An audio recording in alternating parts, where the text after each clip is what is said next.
Good morning, students. In this video, we will discuss about Kirchhoff's rule.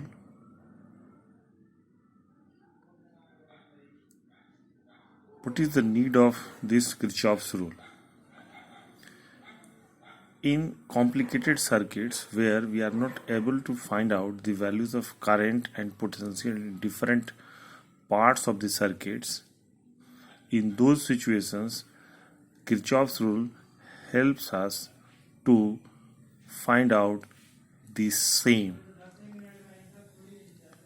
Kirchhoff's rules, there are two rules. One is known as junction rule and other is known as loop rule. Junction rule says the algebraic sum of all the currents meeting at a junction is 0. Suppose P is a junction, I1, I2 and I3. These three currents are entering to the junction, and I4 and I5, these two are leaving the junction. So while writing equation, the convention which we have to follow is the current moving towards the junction is taken as positive. The current leaving the junction point is taken as negative. Thus, applying above rule and convention to point P, we can write plus I1 plus I2 plus I3. So I1 plus I2 plus I3 plus, as the currents 4 and 5 are leaving the junction, so they will be taken with a negative sign. So plus minus I4 plus minus I5 is equal to 0. This may be further written as I1 plus I2 plus I3 is equal to I4 plus I5. Now here I1, I2 and I3, these are the currents entering the junction, and I4 and I5, these are the currents which are leaving the junction. So the junction rule may also be stated as the sum of currents entering to a junction is equal to sum of the currents leaving the junction. Now, this rule may be said as the outcome of law of conservation of charge, because current is the rate of flow of charge. So the amount of current which enters and amount of charge which enters any junction, the same amount of charge leaves any junction.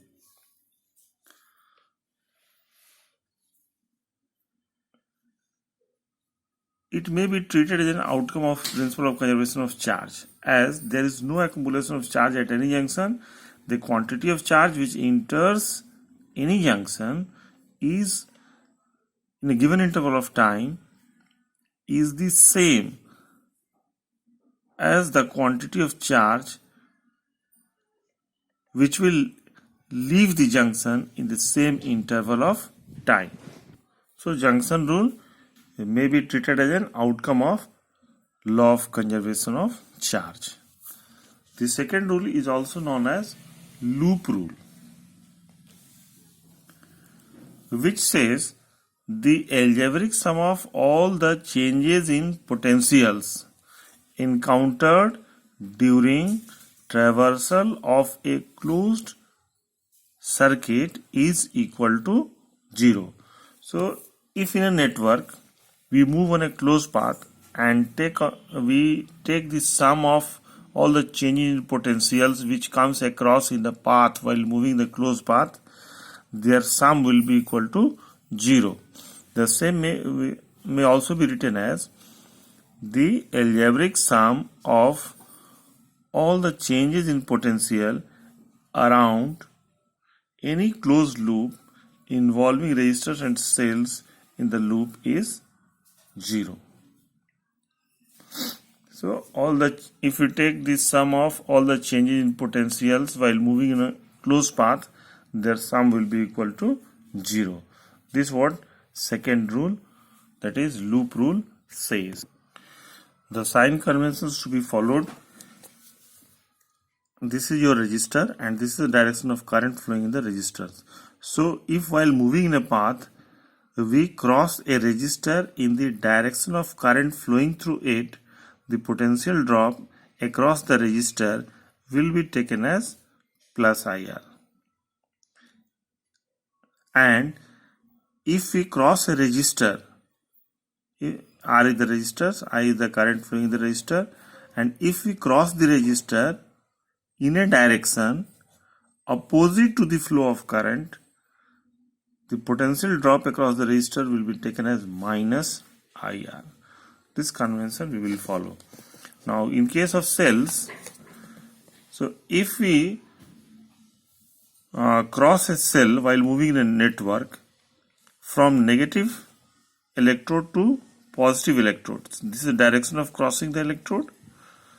This is the direction of crossing the cell, that is from negative to positive. Then potential drop across will be taken as plus E. Whereas if we cross a cell in the direction from positive to negative electrode, the potential drop across it will be taken as minus E. So these are the conventions which we have to follow while writing equations in a network using Kirchhoff's rule. Now let us write an equation in the circuit which is shown. So PQRS, in this network there are you can see the resistances and cells are connected.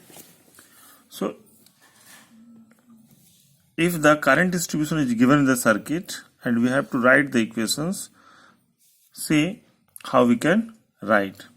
Now the question is, in which direction we can move inside the loop, closed path. It depends on you. You can move in anti-clockwise direction or you can also move in clockwise direction. It is not mandatory in which direction one should move.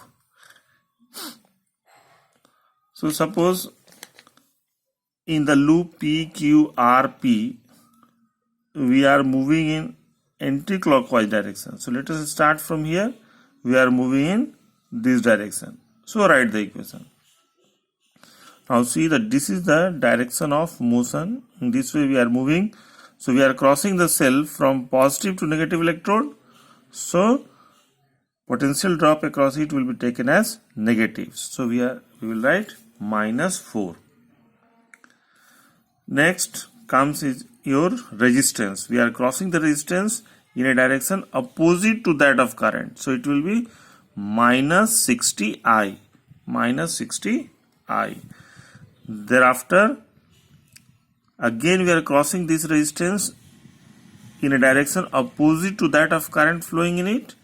So it will be minus 20I1. Minus 20I1, we will reach at point P. So sum of all the change in potential must be equal to 0.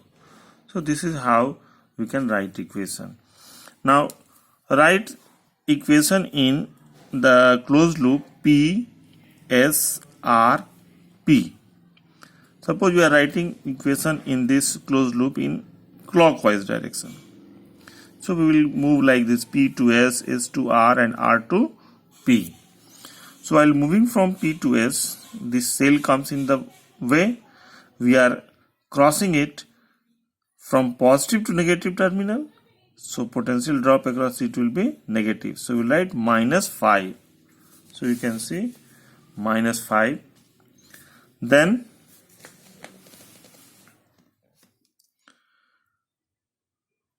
this resistance comes in the way. We are crossing this resistance in the direction of current flowing across it.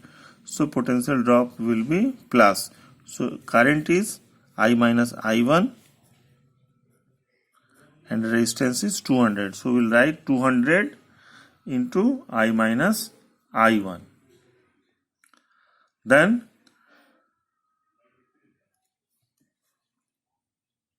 we will reach to R, then R to P, the resistance 20 ohm comes in the way and we are crossing it in the direction opposite to that of current flowing through it. So potential drop will be minus 20 I1. So here it is minus 20 I1. So this is how we can write equation, and by solving these equations we can find the value of current flowing in the different segments. Now in the next question, suppose this is the circuit diagram, and here we have to write circuit equations using Kirchhoff's rule in different closed path. So let us see how can we write. So A, B, C, A. This may be A, B, C, A. In this way, you can also write in A, C, B, A also. You will get the same result. Now, another loop, closed loop, A, C, D, A. A, C, D, A. Now, another loop, AC. So we are writing like this. D, E, B, D. D, E, B, D. Like this. Now start writing the equation. So in the first loop, so we are crossing from here, we will move to B, C and A. So we are moving in the same direction as that of current in the resistor. So it will be 4I2, 4I2. Then this resistance current is I2 plus I3, and we are moving in the same direction as that of the current. So again it will be plus 2 I2 plus I3. From here we are moving this direction, crossing the resistance in the same direction as that of the current. So it will be plus I1, and cell from negative to positive. So it will be plus 10. We will arrive at A. Their sum will be equal to 0. Now let us write circuit equation on the closed path A, C, D, A. So when we are moving from A to C, we are crossing from plus to minus, so it will be minus 10 volt, minus 10, and resistance we are crossing in a direction opposite to that of current, so it will be minus I1. Then here we are crossing the resistance in the direction of current, so it will be 2 times the current I2 plus I3 minus I1.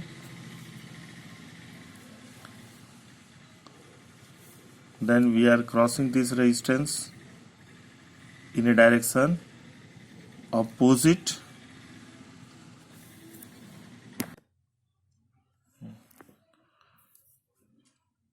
so it will be minus 4 I1 minus I2. Their sum will be equal to 0. This will be your second equation. Now come to the third loop. D, E, B, D. So from here we are moving this direction, minus to plus. So it will be plus 5. Then we are moving in the direction of current, so it will be 2 times plus 2 times current I2 plus I3. Then again we are crossing a resistance in the direction of current, so it will be plus 2 times I2 plus I3 minus I1. We will arrive at D, so its sum will be equal to 0. Third equation. You can also write along A, B, E, D, A. We can also write along A, B, D, A. So in this way, by selecting different closed path in a given circuit, you have to write different equations. So as many variables as you introduce in the circuit, the same number of equations at least you have to write in order to find out their values. So this is how, by using Kirchhoff's rule, you can write equations in the circuit.